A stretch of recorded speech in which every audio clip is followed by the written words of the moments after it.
Voici une des villes les plus extraordinaires du Benelux. C'est exactement la ville de Blankenburg, une des villes laissées à l'abandon avec le gouvernement depuis un petit moment maintenant. Alors monsieur, je pense que ça peut être dû à un problème d'argent par rapport au fédéral qui peut dévier l'argent sur d'autres projets. Et le problème n'est pas qu'à Blankenburg. Dans d'autres villes au Benelux, ils subissent le même sort, comme à Genk.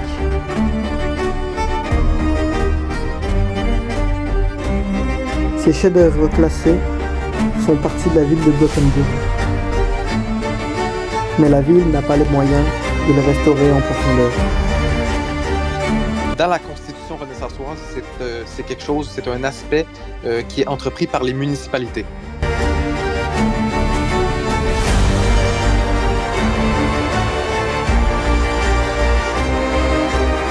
C'est les gouvernements municipaux qui vont faire appel aux entreprises de construction, donc ils vont planifier un contrat.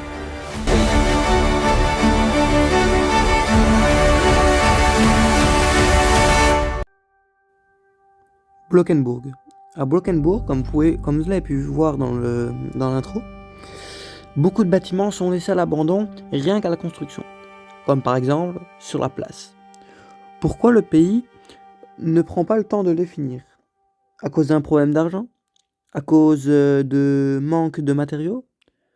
Nous ne le savons vraiment pas. C'est pour ça que nous allons poser la question aux journalistes renaissançois pour pouvoir savoir comment ça se passe chez eux en Renaissance. Alors bonjour monsieur le journaliste de Radio Renaissance. Bonjour. Donc on voudrait vous poser quelques petites questions concernant la régie des bâtiments chez vous, car nous au Benelux en fait c'est un petit peu spécial au niveau des bâtiments. Comment ça marche en Renaissance pour la construction de bâtiments? Oui, donc c'est un grand chantier chez nous, un gros dossier, la construction de bâtiments. Dans le fond, c'est des entreprises de construction qui se font engager par le gouvernement. Et chez nous, en Renaissance, c'est les gouvernements municipaux qui s'occupent de l'immobilier et des plus gros projets spécifiques dans leur ville. Donc, c'est les gouvernements municipaux qui vont faire appel aux entreprises de construction. Donc, ils vont planifier un contrat. Ils vont organiser, ils vont trouver un terrain propice pour le projet. Ils vont analyser toute l'aire du territoire occupé. Et ensuite, ils vont analyser la formule de construction pour savoir les coûts des préparatifs, le coût final du projet. Et ils vont conclure un contrat ensemble. Donc, c'est vraiment des entreprises de construction qui vont entreprendre la plus grosse partie du travail. Et c'est comme ça que les bâtiments en Renaissance, dans la plupart des endroits, se font construire. Et pour l'entretien des bâtiments publics, vous savez peut-être quelque chose par rapport à cela? L'entretien, c'est vrai qu'en ce moment, il y a de plus en plus de bâtiments qui se font un peu dégrader avec le temps et tout ça. Pour l'instant, il n'y a pas vraiment, on va dire, une branche dans un gouvernement ou quoi qui se penche véritablement là-dessus, mais c'est quelque chose qui va être de plus en plus travaillé et envisageable pardon, dans les gouvernements. Mais pour l'instant, l'initiative, je pense qu'elle viendrait plus d'un gouvernement plutôt qu'une entreprise. Quoique les gouvernements pourront aussi faire appel à des entreprises de construction ou de réparation pour l'entretien. Donc Mais pour pour les l'instant, bâtiments fédéraux, vous faites appel à des entreprises privées, si je comprends bien? oui, des fois, c'est des entreprises privées ou des fois, quand on veut minimiser les coûts, on va faire appel à des employés du gouvernement aussi qui vont pouvoir s'en occuper, qui ont de l'expérience, évidemment, dans le domaine.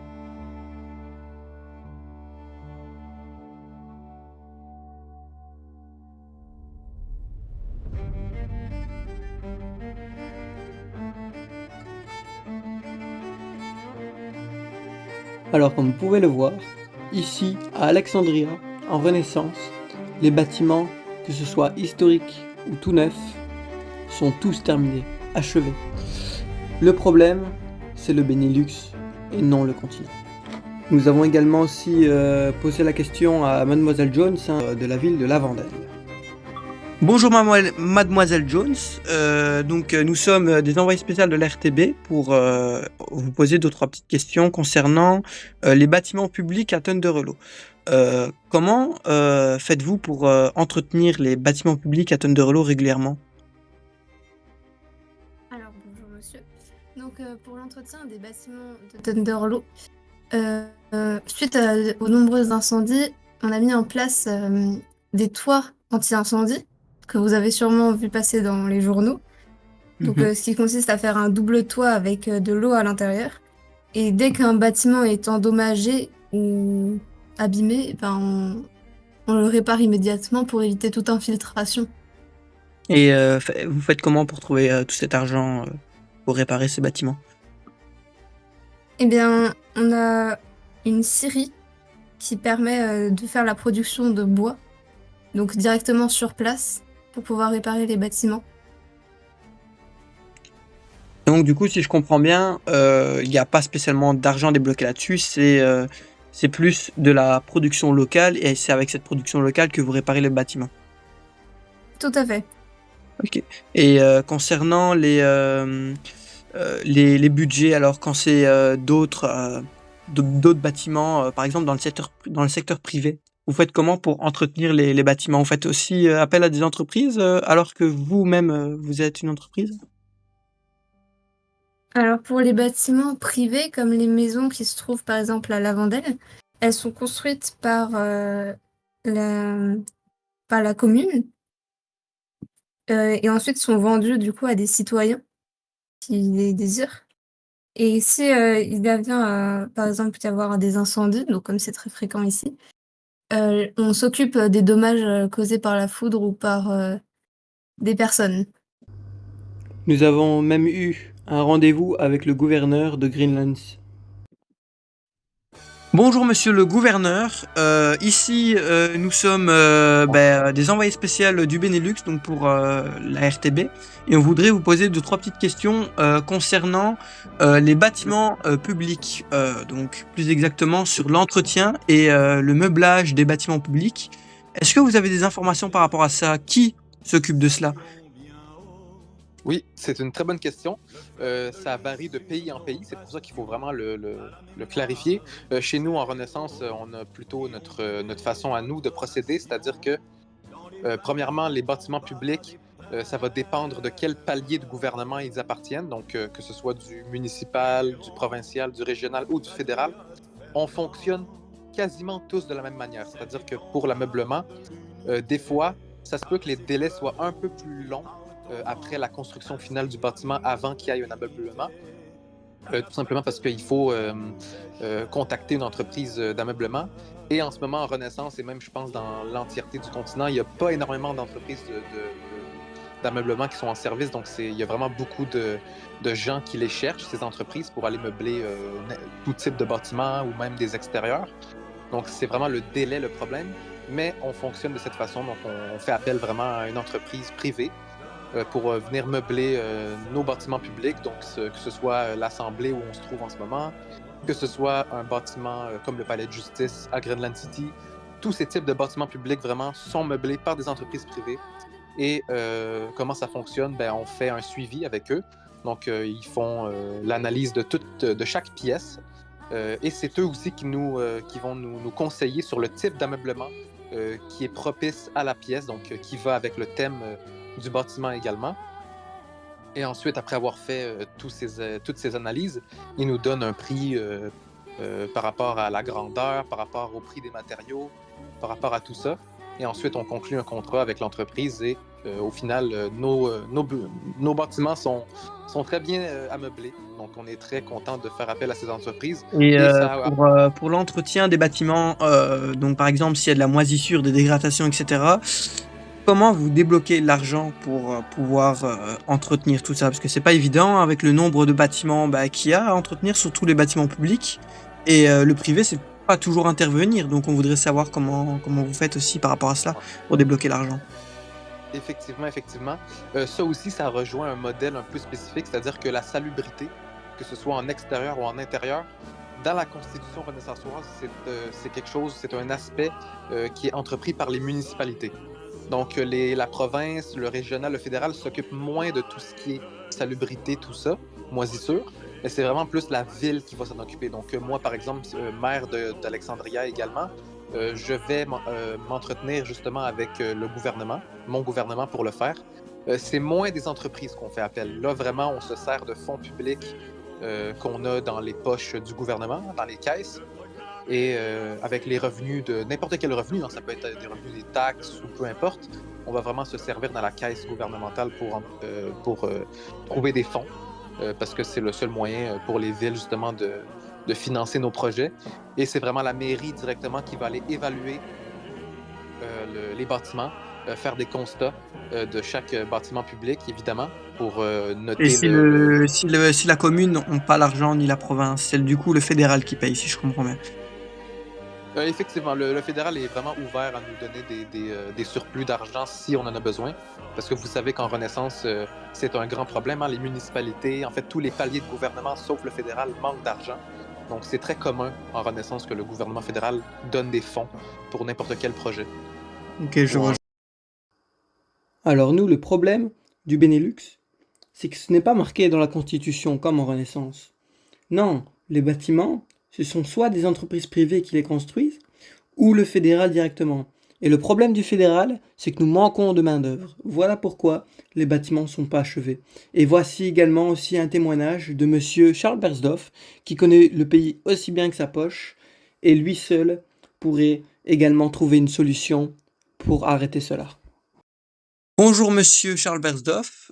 Aujourd'hui, je suis un envoyé spécial de la RTB pour vous poser 2-3 petites questions concernant les bâtiments ici au Benelux, vous qui êtes maire de la ville de Bersdorf.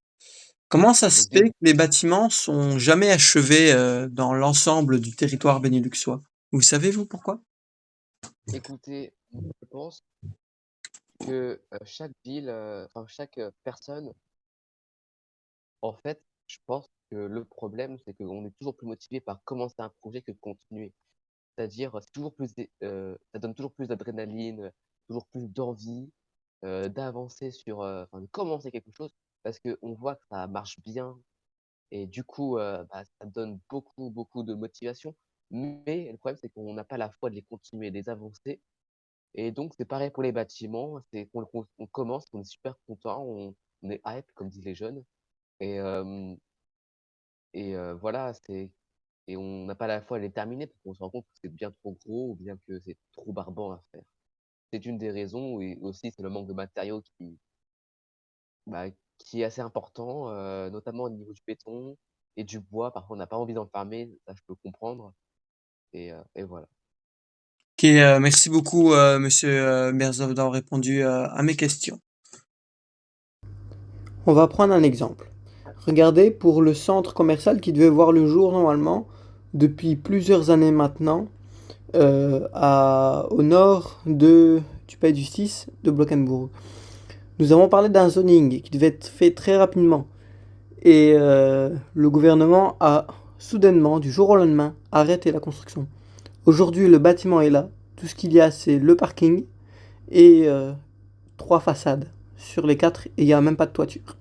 Nous laissons carrément le bâtiment pourrir sur place et les gens doivent littéralement se mettre à genoux, voire mourir, pour avoir une aide pour pouvoir achever ces bâtiments. Ce qui est tout simplement scandaleux. Et le gouvernement ne réagit même pas à ça. Et beaucoup de gens pensent que c'est un manque de matériaux, mais le gouvernement ne nous ont pas communiqué par rapport à cela. Mais je sais que le gouvernement achète rarement aux autres pays. Quand ils n'arrivent pas à produire à l'intérieur du pays, ils viennent demander ailleurs. Mais ailleurs, le problème, c'est qu'ils n'ont jamais non plus. Par exemple, de la calcite, qui est l'élément le plus demandé au sein du Benelux. Aucun pays sait nous en fournir. À chaque fois, nous devons demander à des particuliers, et même ces particuliers, souvent leur réponse est négative. Cette calcite, même si le gouvernement est prêt à l'acheter cher, personne ne pourrait payer. Et ce bloc est utilisé dans beaucoup de bâtiments. Comme les bâtiments religieux, donc cathédrales, églises, etc. Les immeubles classiques, Par exemple, on a utilisé aussi ça pour le palais de justice de Bokenbourg. Et voilà. Pour les bâtiments à Genk, nous avons eu l'université hein, qui devait être construite, qui a été abandonnée là, qui a été rasée aujourd'hui. Donc un morceau de patrimoine qui devait arriver a été détruit. Pour l'église au centre de Genk, pareil, a été littéralement détruite pour cause pas assez d'argent pour pouvoir achever les travaux. Donc ils ont préféré la raser carrément. Et ici actuellement, nous avons la grosse cathédrale de Genk, elle qui ne devrait pas être rasée normalement, mais qui devrait avoir des rénovations au niveau de la toiture, parce qu'il y a beaucoup d'infiltration d'eau. Et à l'intérieur, le bâtiment n'est même pas fait. Donc à tout moment, cette cathédrale pourrait s'effondrer. Alors bonsoir monsieur et bienvenue ici. Donc nous sommes les journalistes de la RTB. Donc on voudrait vous poser 2-3 petites questions concernant votre métier. Donc vous êtes directeur de la régie des bâtiments si je me trompe pas. Et c'est en fait plus ou moins votre but en fait, c'est de pouvoir conserver le patrimoine et de rénover les bâtiments en cas de déflagration. Que ce soit par le temps ou même comme ça en cas de guerre ou quoi. Ces bâtiments aujourd'hui sont entre guillemets laissés à l'abandon ou des chantiers pas finis. Comment vous pouvez me décrire cela, monsieur?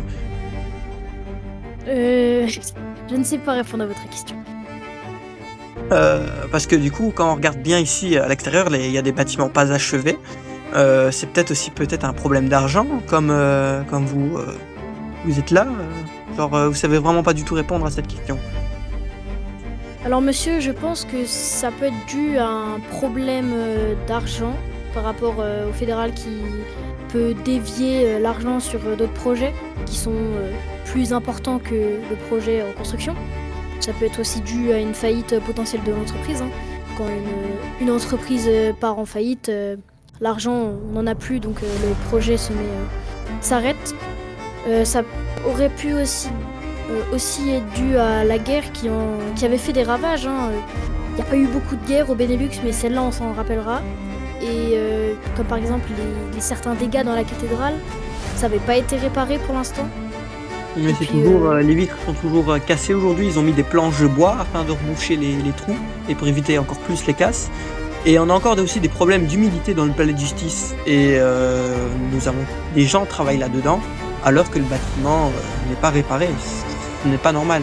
Ou encore même sur le même bâtiment, le palais de justice, à l'arrière, il y a toute une série de vitres cassées qui n'ont jamais été réparées.